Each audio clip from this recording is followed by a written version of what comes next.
Yes, I know. They really did go through with this. You were hoping it wasn't so, but it is. Norm of the North, king-sized adventure.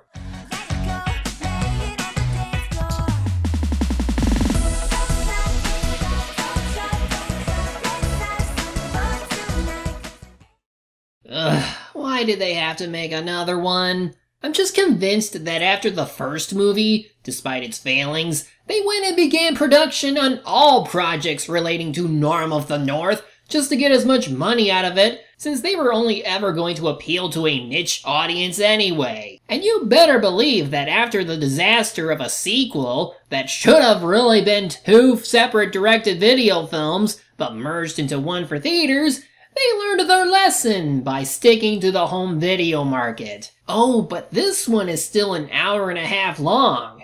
Someone shoot me. Not much is different this time. It's the same cast and same production crew as before, so there isn't much need to go into that again. There will be a change up in the director and writer next time, assuming that actually comes out, but otherwise I'm still not certain that any of these will be good. 2 films before this, and Norm has failed to really stand out or be real entertaining. What makes me believe this one will do any better? Might as well get it over with. So naturally, we get what I guess constitutes as Splash Entertainment's mascot, the freaking Lemmings.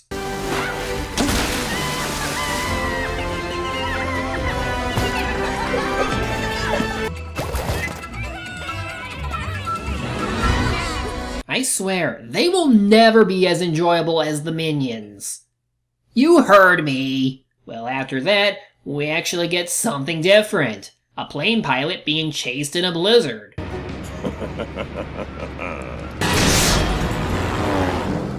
Why are you doing this, Dexter? We were partners. The artifact should be mine. No, it belongs to the people. Well, I'm a people, and I know how to make a fortune from it! Okay, a little corny and part of the villain, but at least they're setting up some kind of plotline that began in a dangerous moment. Well, enough of that. We have our other subplot beginning involving Norm, who is still as clumsy as he always is.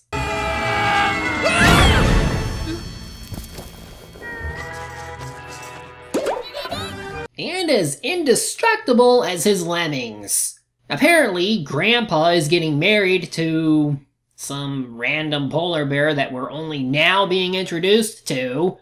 And no, she never speaks. And he wants Norm to preside over their wedding. Norm is more than happy to do it since they plan to have it done under the Aurora Lights that will occur in about a week. Are you sure you'll be there to perform the ceremony? Your word is your bond. And in things both large and small, giving your word and being true to your word means everything. That's the lesson of the movie. Care to guess how long it'll be before they hammer it in? He lets his human friends, and Fong, know about the wedding and discuss their plans about what they could do for it. Then great! So you'll all come? Of course we will. Because we're always there for each other. And I know when you say you'll be here, it's a promise, right? Yes, of course. And a promise means giving your word. And your word is your bond. Well, that didn't take long to hammer in the point. Seriously, unless you know the plot is coming, why even be concerned? He lives in the North Pole! Where would he go to forget the wedding? Apparently, one of the Cubs put an app on Norm's phone that tracks UFOs, likely tracking the 2 planes from earlier. Either way, they were last seen at the Misty Mountain Glacier, so Norm decides to go it alone, since he is king after all. He doesn't let the kids go, and the Lemmings try following him, but he tells them no.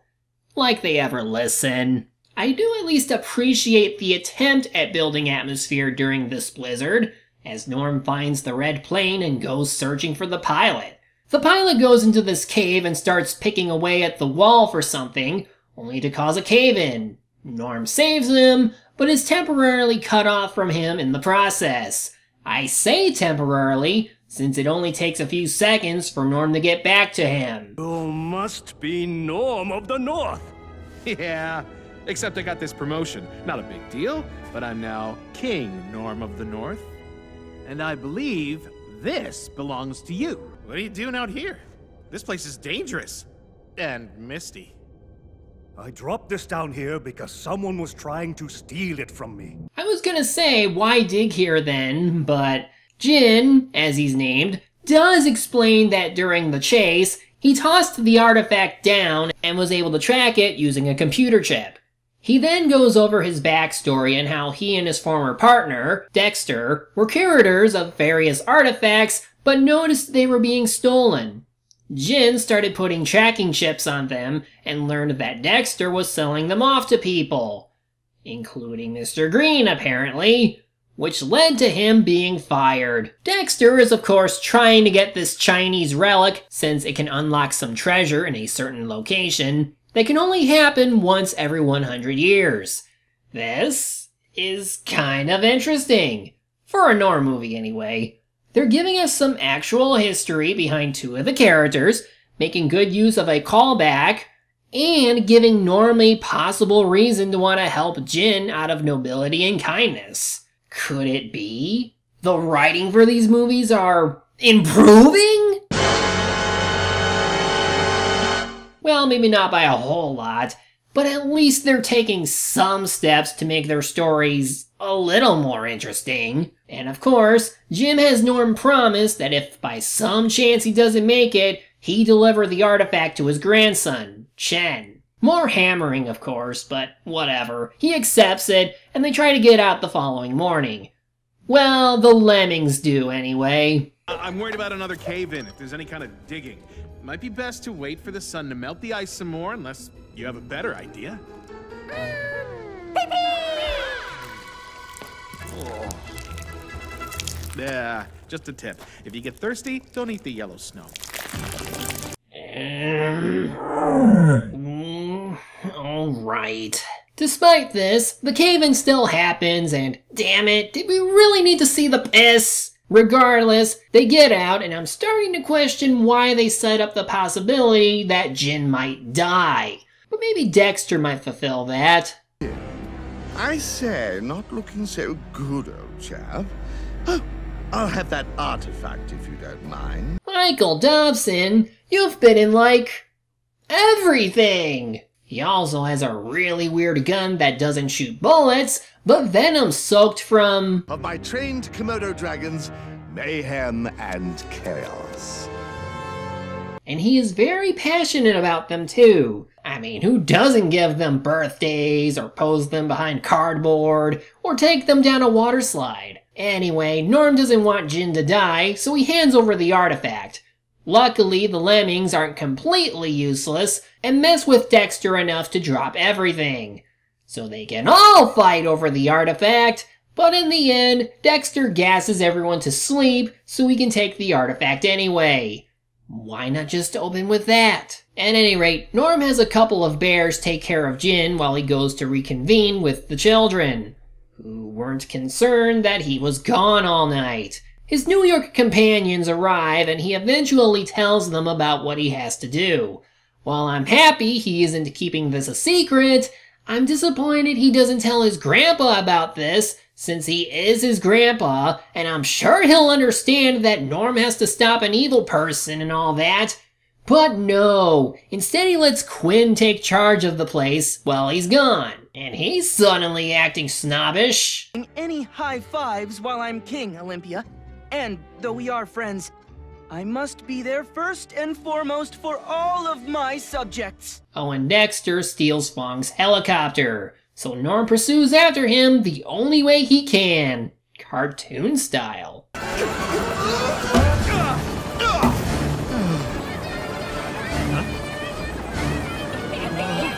How the hell did you get up to him? Also, why are his friends taking this task of his so nonchalantly? A man stole an artifact that would rob a civilization of people of their treasure, and another man is dying somewhere. Yet instead of showing concern for if he didn't catch up to this guy, you're like, oh, did you get the artifact back? What even the hell, guys? Oh, and Quinn is really starting to go power hungry. Gee, I wonder where this will lead. Norm eventually gets on board the helicopter, without Dexter suspecting much, and they overhear that their destination is Beijing. So, is Norm going to confront him now? Nope. I just have to grab the artifact when the time is right. Which means this king is gonna take a royal nap until then. Wake me when we're getting close.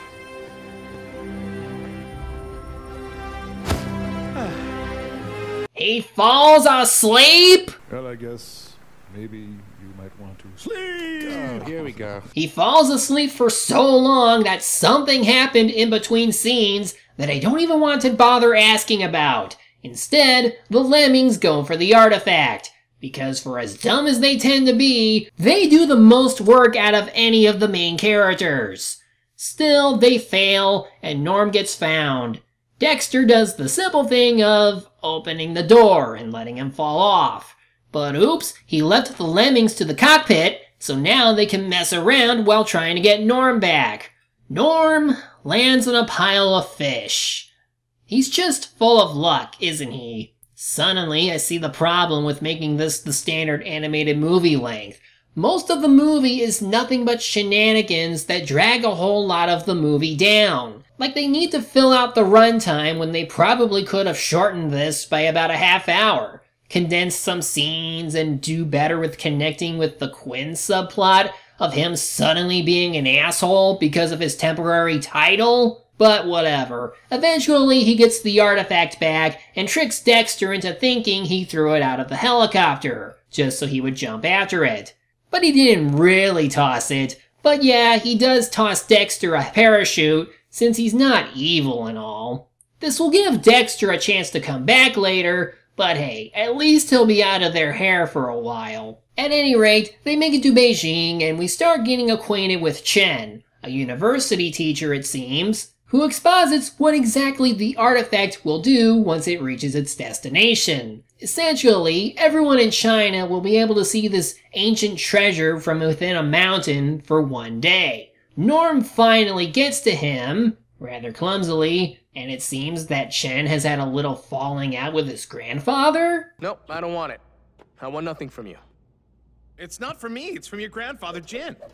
My grandfather is nothing but an old fool and a thief who steals artifacts. Now, please go away. Okay, so I guess he'll be relating to Norm and his grandfather problem of not keeping promises? Anyway, Dexter shows up with his Komodo dragons. Allow me to introduce you to chaos and mayhem. You grow up so fast.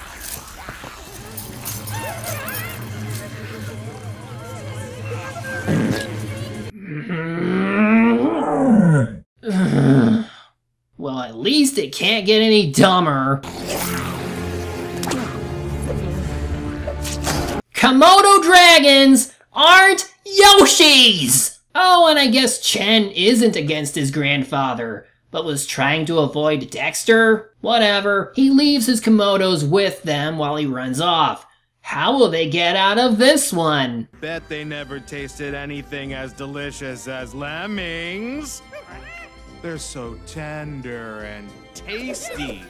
They're both sweet and sour, crispy on the outside, creamy on the inside.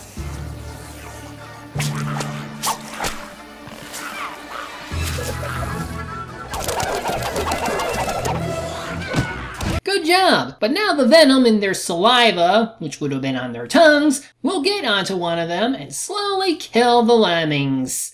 This was a truly good idea. These things are very resilient and highly threatening, but busting through a door and part of some metal will stop them. As they head to the mountain, Norm tells Chen that his grandfather is in a coma. He just got knocked out with sleeping gas. I mean, sure, he was injured before, but he was able to move about after. Why did sleeping gas put him in a coma? Well, at least this may give Chen some time to think about, and more shenanigans. This time by monkeys, throwing apples. Norm and the lemmings just eat them. Then we have an annoy-off. Who's more annoying, the lemmings or the monkeys?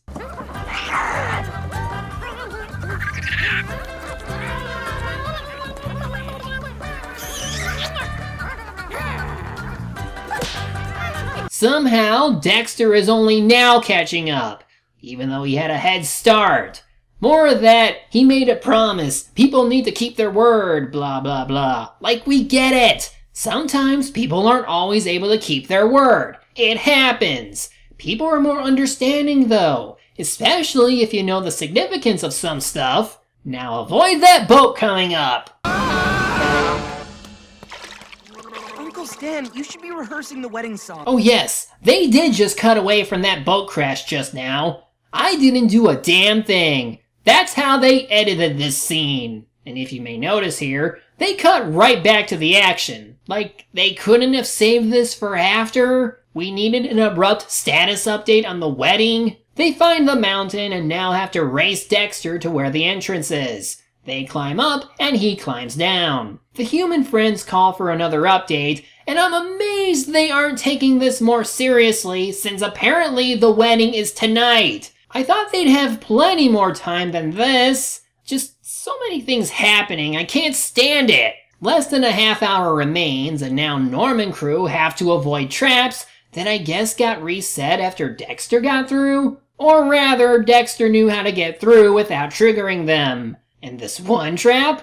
It almost seems like it could be smart in that they only have to step on one type of colored circle, but no. Once the floors fall through, they start jumping on whatever circle they want.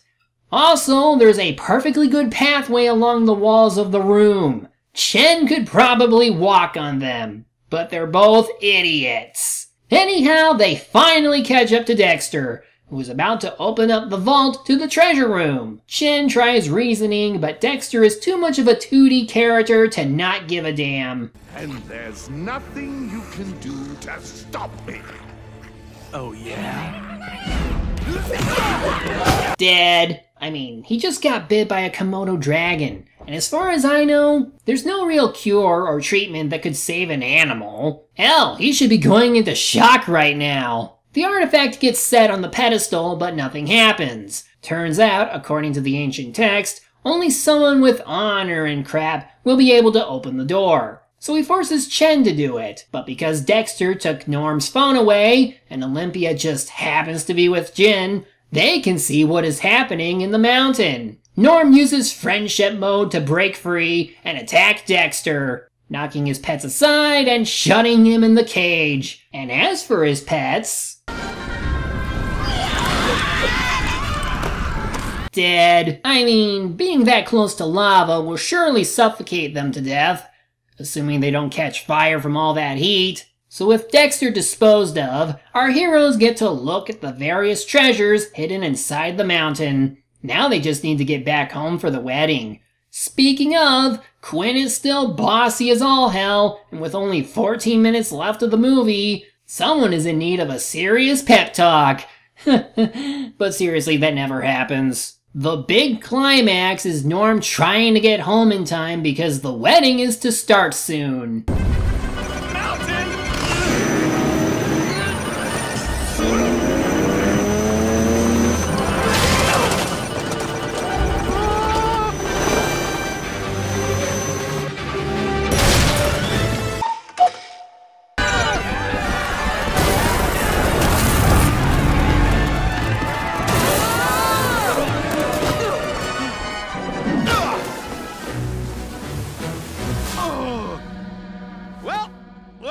For? So he weds his grandfather with his new mate. We hear that Stan's awful singing from earlier really is actually okay. Her eyes glow like glaciers when I look at her. Chen reunites with his grandfather, and we end with a dance-off. Like you do. Shaking it, shaking it.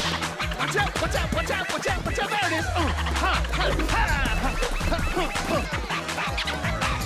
Watch it go, watch it go, watch it go, watch it go. Look out! Ooh! Ha! I'm king of the north!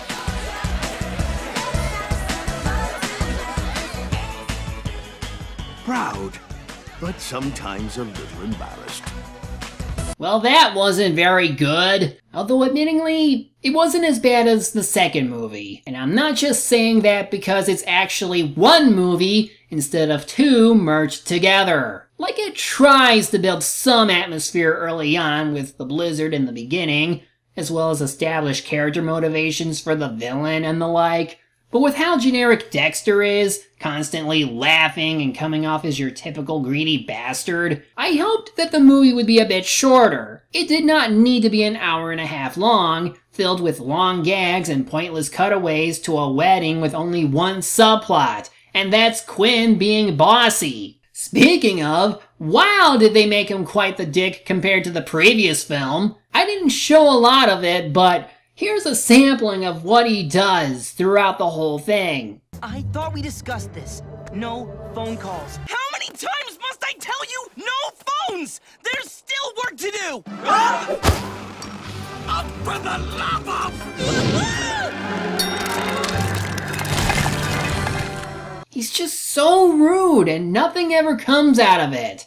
He gets picked on a lot, but he doesn't ever reform. And he's supposed to be good friends with Olympia. And then, of course, they really hammer in the whole "you're only as good as your word" spiel. Like they don't trust the audience enough to get that you should always try to keep your word. But given how nonchalantly they handled the seriousness of Norm trying to stop the bad guy in time, it's like they couldn't let go from being too funny and have any sort of tension whatsoever. Other than that, the animation is about the same as before. Nothing too good, but they're trying at least.